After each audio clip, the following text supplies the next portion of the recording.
This is going to be a very quick overview of Croesus and what to do. So, gear wise, you'll want the relevant skilling outfit for either hunter, woodcutting, mining or fishing, with the relevant tool, which is either the magic butterfly net, the pickaxe of earth and song or the best pickaxe you have, a crystal hatchet or again the best hatchet you have, and the fishing rod o-matic. The three augmentable ones you want the best hones you have on, or how best hones you have available I should say, and of course you can't augment the magic butterfly net. Familiars you'll want, if you're a hunter, you want an arctic bear, woodcutting, a beaver, mining, a gargoyle, and fishing, a granite lobster. The way this boss fight works is you're going to be at your node and one will be sparkling, one will be not sparkling but alive, and the other will be dead. And we want to collect from the sparkling one at all times. It will change around and that's okay, we just want to move with it. At times it will die, and you'll see what I mean by die later. It will die before you have enough resources to move on, and in which case we collect from one of the three guards around the areas. And they are around every area, not just hunter. The mechanics are as follows. The first is a green bomb. The second is a teleport ring. The third is a little slime that will damage you, or I say damage you, or drain your stats like this, which is bad, that's why we have restores, but you can use crystal mask to negate the slime and just absorb it. The fourth is another smoke. The fifth is a little rock, let's call it, that stuns you, and the sixth is sticky feet.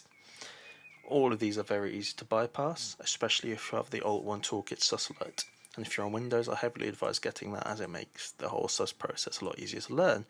But if you're on Mac, like me, because you hate life for some reason, obviously you can't get that, and emulators don't work because, you know, that'd be too convenient, wouldn't it? So, let's start the fight to demonstrate. So the instance will start, and we're just going to go straight for the shiny node. And whilst learning, if you can't get Sus Alert, or even if you can, it's worth looking at her, because when her arms go down it means an attack is coming.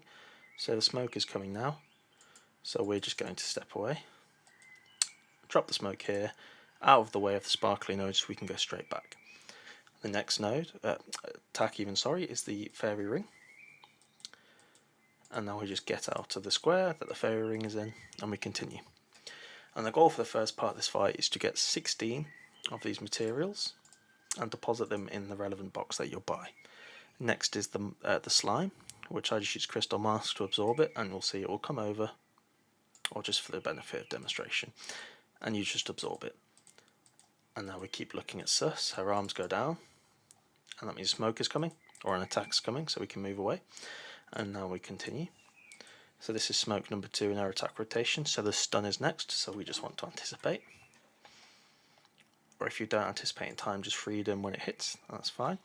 First 16, we deposit in the box, and now we go back for another 16. And now it's sticky feet, so you just click your feet. If you have Ornus Furnace, Orthan Furnace Core, or Sarna's Fire Torch, they work as a burn. If not, bring protein logs. And now we're back to the start of the rotation, so it'll be for smoke again. Arms go down, we step away, we go back. And now this has died, which is what we want, so now we want to collect the rest of our things from the guards around the edge. And now it's the teleport ring, but that's fine. And now we have crystal mask up for when the slime comes, so we can go semi-AFK here and let it just collect.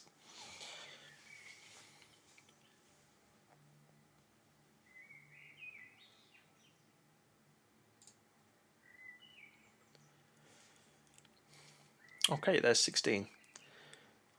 So what we've done is we've taken 16, deposited 16 in the box, collected 16, made sure our area is dead, and then we'd move on. However, blue smoke means that the mid bit is coming, which gets you the most points and means the most rolls on the red drop table. So every 2 minutes and 25 seconds we come here, we prepare for sticky feet, we burn the sticky feet and we click the energy fungus, and no matter where you are, as you can see, it spawns in every quadrant. And this is what, yes, gets you the most points, so you don't want to miss it. Every 2 minutes and 25 seconds. Every fight in private instances will have 2 of these. Okay, so now, yes, 16 in the box, 16 in our invent. That is dead. We move. We rotate twice. So we bladed dive to this middle line here.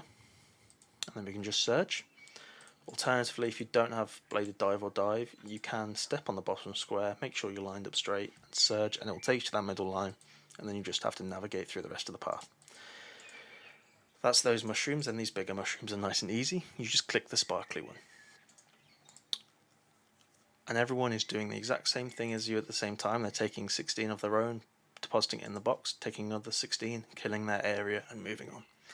And you do the kill as a team. Everyone has to contribute their resources.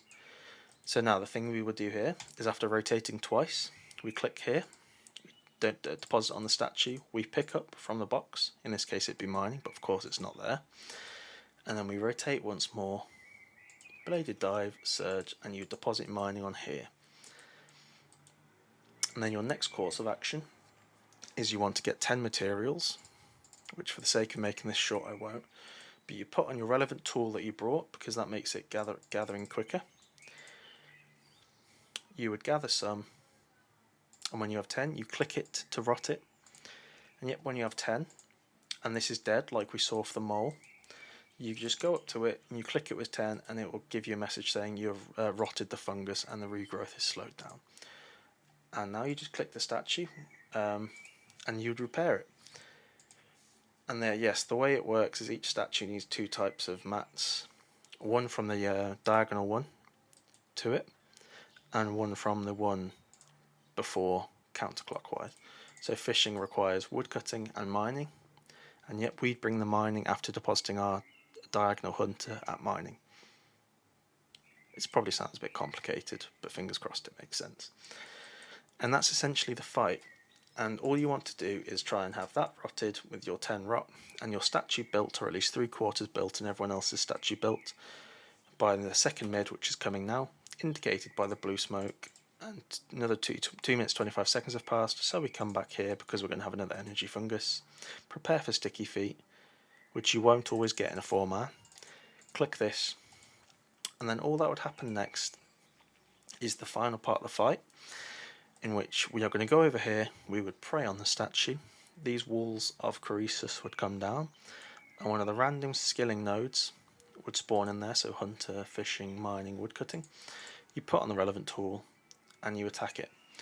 Red sparkles mean don't click it again, but you can carry on continuing to normally gather from it. You don't have to click off it. Yellow means click it for 500 extra damage, and blue or green mean click it for 1000 extra damage. And that's Croesus, really. It's quite simple, it's a money printer, and I hope it goes well for you.